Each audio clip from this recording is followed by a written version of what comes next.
Now that's nice because that was iffy. And I thought I was getting a wheat penny. And it wasn't as deep as I thought either. It was only about 4 or 5 inches. And I've hit this area. That just, it goes to tell you that no place is hunted out, even when you think it is. Which brings up the question is, why am I hunting in the same area that I've kind of hunted again? Because I know I miss stuff. I've learned that over and over again. I've picked up 2 or 3 rosies just like in this little area right here, somewhere right here close to this fence, and like a World War II button over here, and a pocket watch down over there. So I know that this area holds some goodies. On the other side of the fence there, I've picked up like 3 or 4 silvers in there, and then more in the field.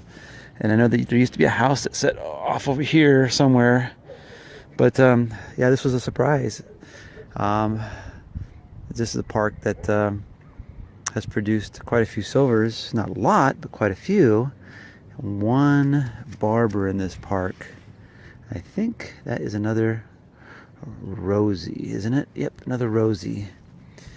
But that is interesting because that was not coming up like silver.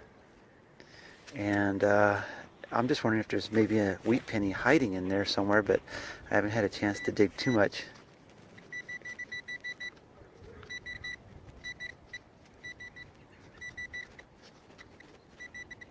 I don't know, there might be something else in there, but we'll see. Could even be an iron or something like that, bringing the numbers down. But it was definitely a surprise.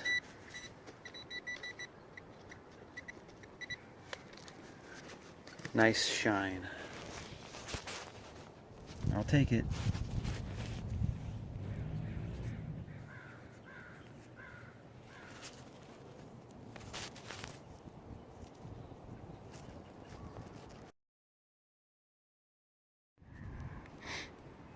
Alright, I don't know what's going on. Like I said, I've already been in this little spot. Right there's where I got the the Rosie. I've just been hanging around here, just going real slow. And this dang thing was coming up like, like 37 and bouncing to like 43.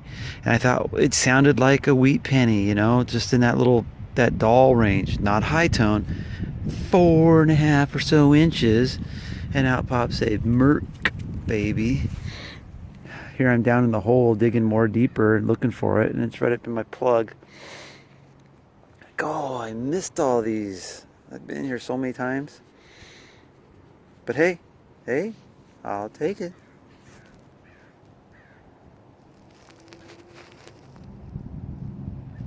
$44. Sweet.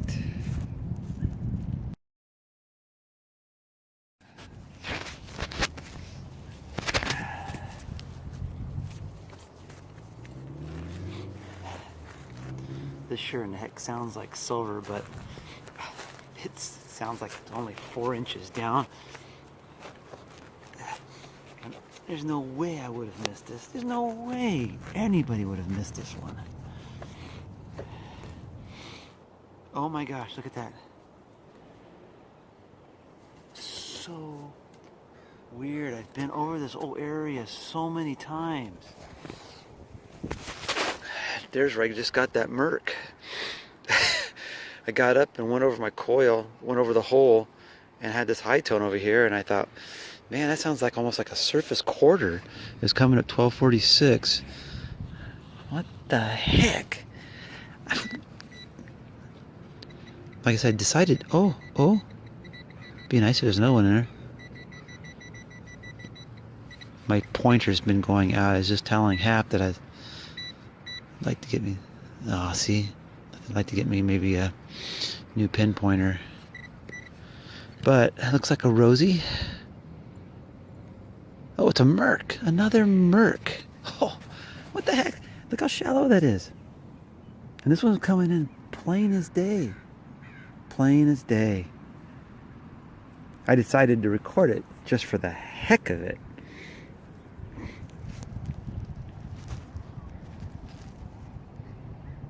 $43 and a 44. They probably dropped at the same time. Boom, boom. right, well that's 3. And oh, I think my video got cut off a little bit, but I'm not sure where I got cut off. I got an incoming text came in, but yeah, three silvers in the last like 30 minutes. That's not bad. Not bad for this place.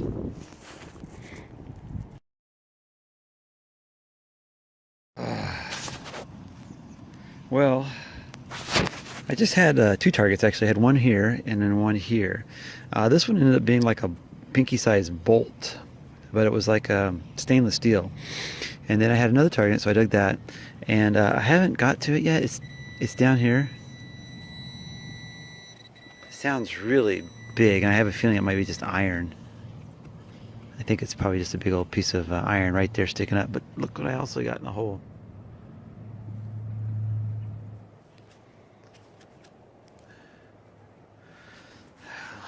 One of my favorite things to find. Marbles.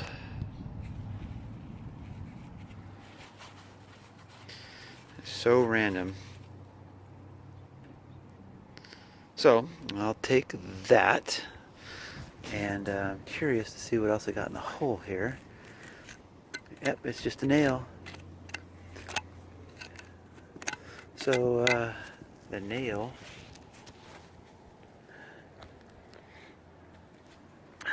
gave me the marble. Super.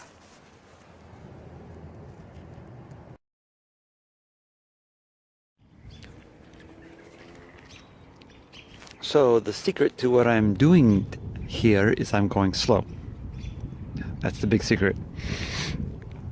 I don't know if it's because there's electrical here, and I got these big poles, that there might be some electrical running under the ground here that's causing the coins are really hard to pinpoint. There's just a lot of trash and other EMI maybe in here, but I think I might have another one here. Let's see what we got.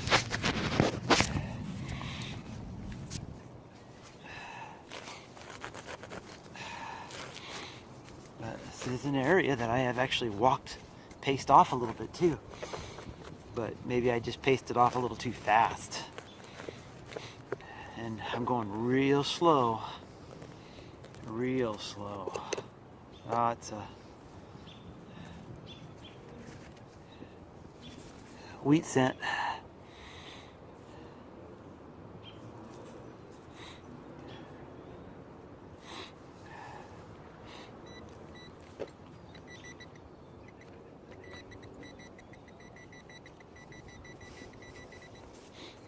Is that it, or is there more?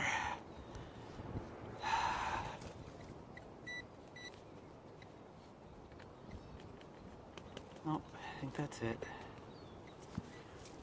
So far I've got more silvers today than wheats. I think that's only my second wheat. Hi all. Hey, this is Paul, and just wanted to touch base with what's up and coming. So Portland here has a RV roadshow, and it's I think around March 1st, and my wife and I are planning on going.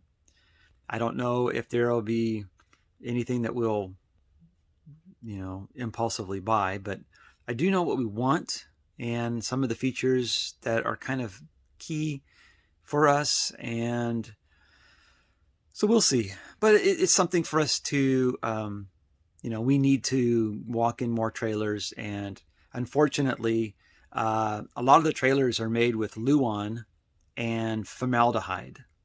So a lot of your trailers have a very strong odor. It's what you'd probably call like that new odor smell. And it takes months. I mean, it could take 6 months, 8 months to, clear out of a trailer. We're looking for a trailer that's mostly made, if we can, Asdale, which is a Luan substitute that is not, doesn't soak in water, and it prevents delamination. And if you got a leakage of water, it runs off of it versus soaking in it, so prevent mold also and bubbling. So those are the type of materials, kind of things that I've looked at and researched. Also, Asdale is not made with formaldehyde, and it will not have that smell, although stains on the wood and if there's any carpet, and all of that stuff does produce odors. I've heard that the Lance trailer company who uses Asdale, I've heard people say that they bought it day one and there was no odor. We went and visited some friends who are full-time RVing. They have one more month of work and then they are done completely, but they are full-time. They sold their house and they've been living in a trailer park. And I think their RV is about 8 months old, and my wife could still smell the chemicals in it. I couldn't. My wife has a very sensitive nose, and that is one major issue to a travel trailer. And the only way around it, which I've read people say, is you can buy a used one that's already been kind of broken in. So that's an option too. So that's the subject with the trailer. We're going to go look at some.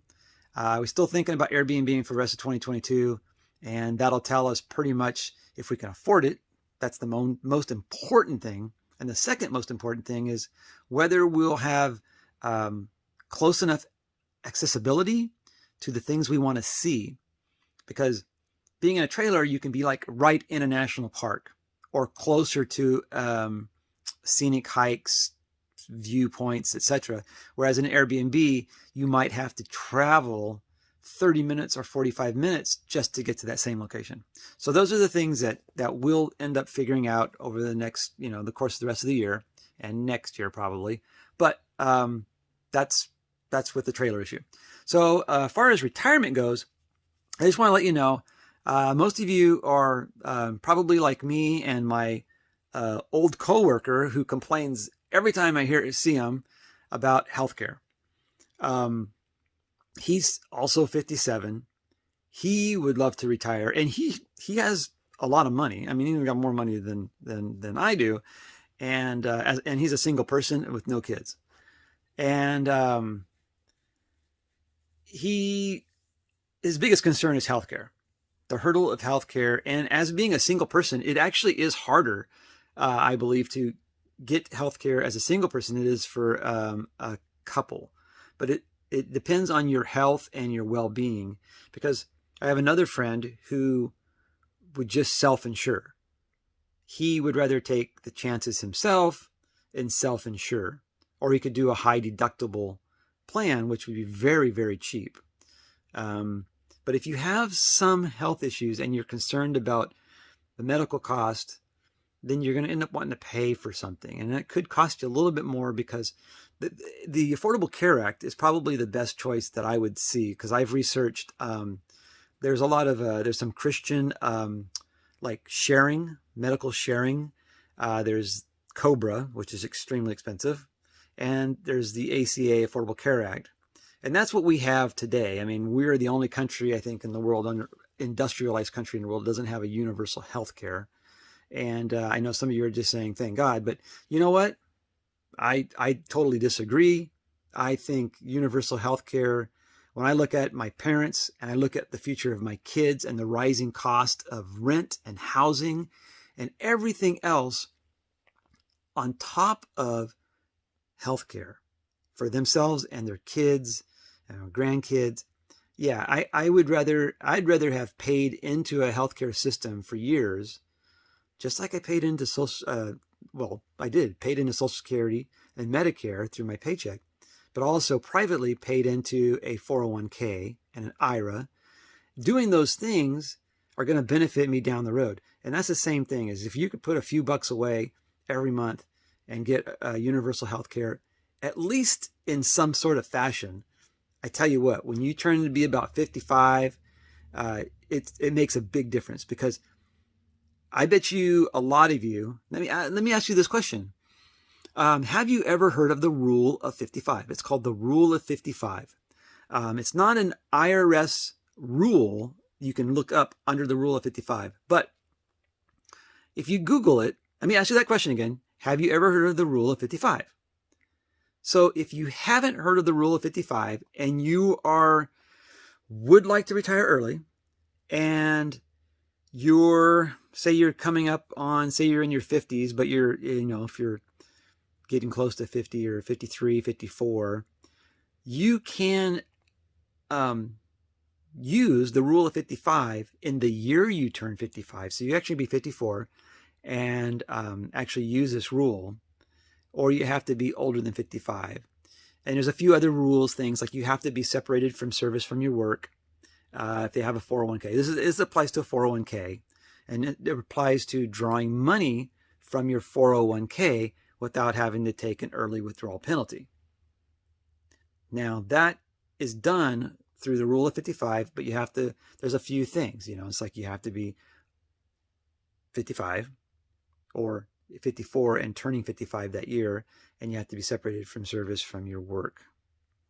And the other last little thing is you have to, your employer has to allow you to keep your 401k with their broker or custodian. So some employers, when you quit work, they will tell you that you must roll out your 401k, or you must dissolve it or roll it into an IRA or another 401k. So those are some rules. My employer, which was Costco, allows employees to stay with their 401k at their work place, even though I'm not employed by Costco, and I can actually take advantage of the rule of 55. So there's something for everybody to look at who wants to look into early retirement and is trying to figure out how to get money out at this point. Now, the CPAs or the CFPs that I had mentioned earlier would be able to help you with these things. I don't get paid. I'm not associated with those guys. I don't get paid by those guys. And actually, tell you the truth, I've never actually paid those guys for services, but I have utilized their knowledge and education through their videos and podcasts. And I roughly wrote my own financial plan based around the guys in Colorado, Jim Saulnier and Associates, around their idea of everybody having a dignity floor. So basically, you write a budget for yourself, and the budget has to cover all of your basic needs. That's your transportation, your health care, your living, your lodging, food, and utilities. It has to cover those 5 basic things. No matter what happens in your life, those 5 things have to be covered. And anything that you have in your budgets beyond that, they call it like your fund money. So that's kind of the money that you'd budget for vacation and trips and etc. Or e-bikes and travel trailers. So that's just a little tidbit of retirement. I wanted to throw at you that rule of 55. Something to look at. If you've never heard about it before, look up that item, because I tell you what, even at my work, our HR department and payroll department, they didn't know anything about this. Nothing. So here they got a lot of people who are employees, who are long-time employees, who might be talking about retirement, and they don't know anything about this rule of 55, and they can't help people say, do you know that you could probably retire early by utilizing the rule of 55? So throwing that out to you guys, I hope that little bit of information will help somebody out there into early retirement. The other thing I was going to talk about was healthcare. If you are stuck on healthcare cost, look at the ACA, the Affordable Care Act. Go on to healthcare.gov and do search the plans. Just fill out the form. It's really short. It's really super short. They only ask you a few basic questions, nothing super financial. And in the ACA and Affordable Care Act, healthcare plans are based on what your estimated income is for the next year.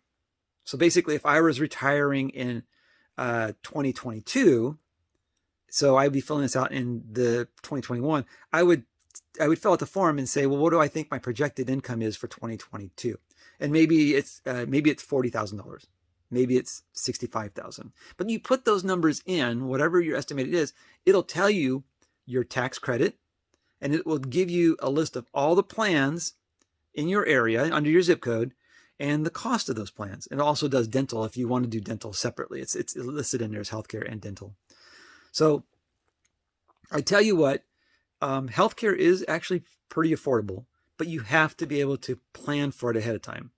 And my suggestion, like some of these guys that I'd mentioned, the CFPs, If you start, instead of dumping your money into like your 401k, if you were starting to divert that into a cash fund, so that could be either privately an IRA, a stable fund, but a cash fund, and that money that you start to stockpile in the years before you're ready to retire, that money would be like your supplemental income. So that way, if you have a 401k or an IRA and you say that your income is like 35,000 from your IRA, that's what you'd put down for the ACA.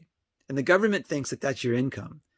But you have saved all of this cash money off to the side that you don't need to claim as income to the IRS. So you supplement that. So maybe $35,000 a year is, maybe that's your base budget. Well, then you have the cash that you saved as your fund money, and you budget that also. So that's one part of an aspect of a retirement plan using the Affordable Care Act, and in conjunction with maybe the Rule of 55 that can get you into early retirement. So I've already spoken for about 12 and a half minutes, and I wanted to share with you something else that's in my lap. And it's just a few of the years, the last 10 years, 12 years, of some of my finds. So we'll take a look at that in just a second.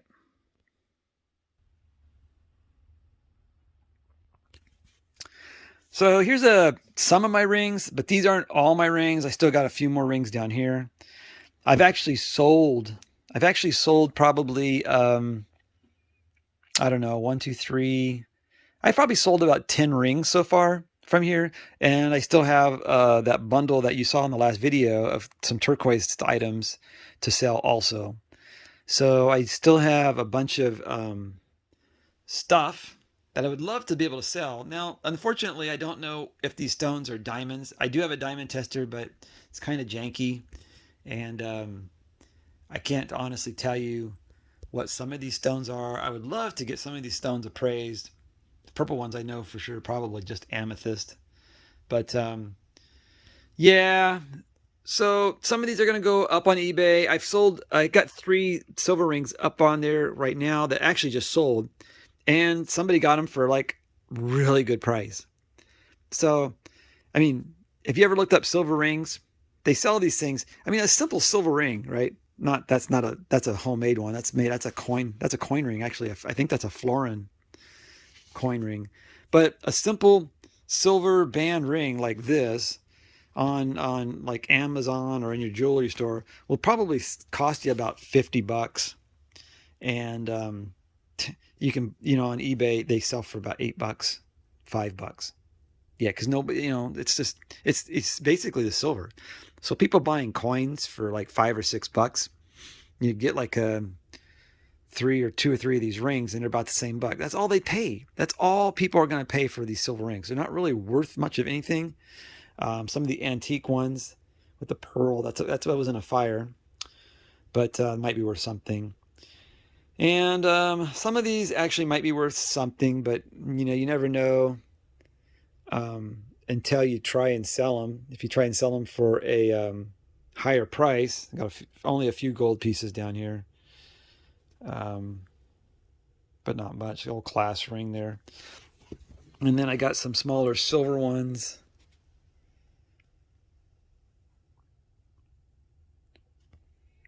So if you're watching my videos for the first time, all of these that you're seeing, and over the 450 silver coins that I have found, are all in those videos that are up on YouTube.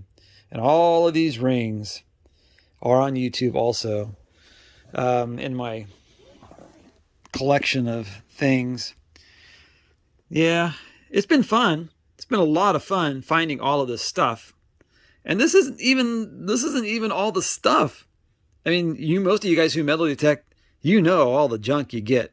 You get so much junk, it's unbelievable. Bags and bags, and it's just piles up. And I saved a lot of it. But yeah, it's been a lot of fun. It's been kind of interesting. See this little globe? It's kind of cool. Listen.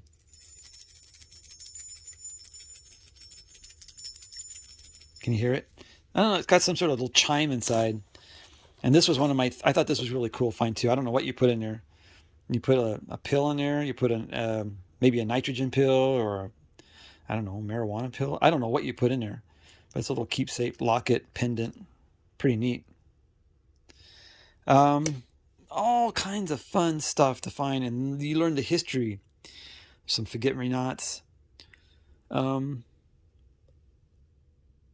yeah.